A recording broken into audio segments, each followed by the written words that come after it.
The most prominent rabbi of the 20th century, Mohammed, famously said that the entire world and everything in it was created for the purpose of serving Jews. Imagine having that belief. Imagine if you believe that entitlement, okay, where you believe, and there are Jewish people who practice Judaism who have this belief. He's one of them. He's one of the most prolific rabbis and scholars in the world. And he says that the purpose of the Goyim, or the Gentiles, or whatever other pejorative term you want to use with the non-Jews, is that they serve us. Imagine if you believe in this. Imagine that belief. So look at what he says. He continues. A Jew was not created as a means for some other people, for some other purpose. He himself is the purpose, since the substance of all divine emanations was created only to serve the Jews. In the beginning, God created the heavens and the earth. Means that the heavens and the earth were created for the sake of the Jews, who are called the beginning. In fact, the beginning, Yani, is the Jew. This means everything. Vanity compared to the Jew. The important things are the Jews, because they do not exist for any other aim. They themselves are the divine aim. Yani just them being there is enough. They've fulfilled their purpose. That's why Allah, He challenges this notion. SubhanAllah.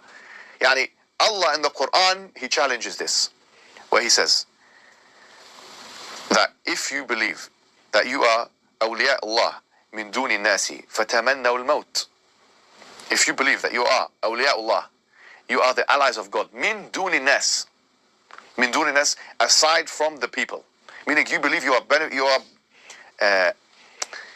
allied to God in a way that the rest of the people are not. So why don't you, if you really believe this, what's your name? What's his name again? Schneerson. Yeah, if Schneerson, one of the most prominent Jewish theologians of the 20th century, believes in this, what are you doing in this world where there's pain and there's misery and there's hunger and there's thirst and there's thing? Just slit your wrist, just die. Just wish to die. At least wish to die, because if being here serves no purpose, it's pain. You can be in the afterlife, you can be rejoicing in the afterlife, enjoying. So what are you doing here? It's dunya. If you really believe in that. وَلَا يَتَمَنَّوْنَهُ أَبَدًا بِمَا قَدَّمَتْ أَيْدِيهِمْ.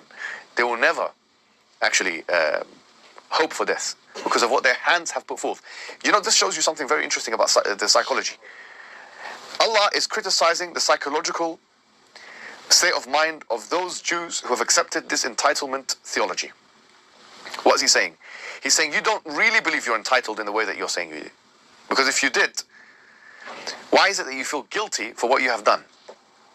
Like what you've actually put forward, you've done mistakes. Every human being does mistakes and sins. Do you feel guilty for the sins you've committed? Yes, you do.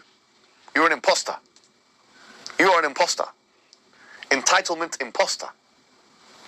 That's what it is. For those entitlement Jews, I'm not talking about all Jews, of course. That would be anti-Semitic. That would be wrong. I'm talking about those entitlement Jews, like this, what's his name? Schneerson.